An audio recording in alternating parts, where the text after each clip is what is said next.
Today gamers, we're going to be jumping into some Suicide Squad Kill the Justice League, and I'm going to be showing you a few ways that you can maximise your XP in order to level your character up fast and hit that max level, and then be able to get obviously the best gear and such in the game. Now first off, and there is no better way than this, and that is to progress the main campaign.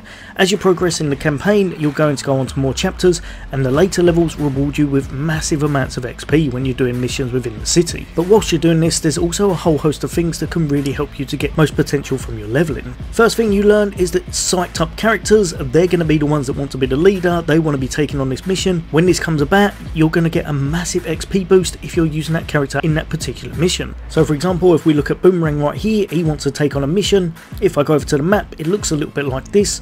It means that he's excited to take it on. This time it's because it's the Flash, kind of his rival. If you use him, he's going to get, I believe it's around about double XP, so it'd be a massive boost to his leveling. You don't have to use him, it's just a really good thing if you want a nice, well-rounded team.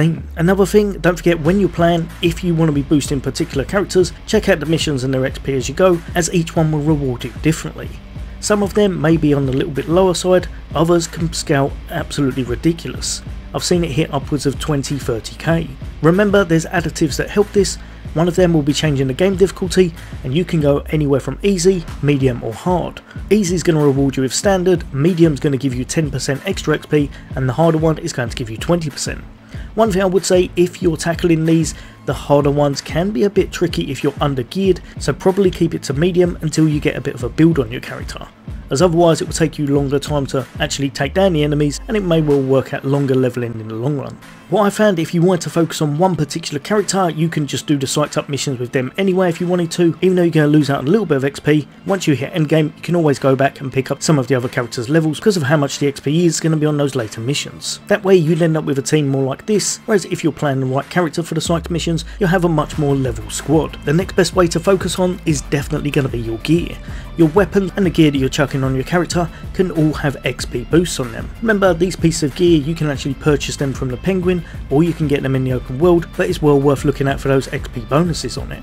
I've changed a few pieces of gear, so I'm lacking a little bit in that now, but as you can see from these, I've managed to pick up quite a few that have still got XP boosts on them, and these are far from the best. Obviously if you're able to get them and it's on the purple modifiers, the stats will be a little bit higher. If you've gone a little bit further into the game, you can always re-roll these with Toyman, hoping to get something you're after. With a really nice XP setup on your gear, it can really make the leveling much faster. After this, and we've got Hack. Hack will give you certain missions within the game. As you progress and as you do more of them, it will allow you to get contracts and more of the contracts. These will get resources, money and of course XP, depending on which ones you take up at a time. You also get a daily bonus, I believe, of completing about 3 of them, and whilst these don't give you the most XP singly, you can keep putting them on through your playthrough, so you could actually complete a whole bunch of these a day. All of those together should really help you to grind through these levels, and if you're new to the game and you're struggling for what character to pick, I'll chuck a video top right now telling you the ins and outs and which one might be best for you. As always, hopefully that's helped a few of you guys and girls out. For now, take care, I'll see you on the next day.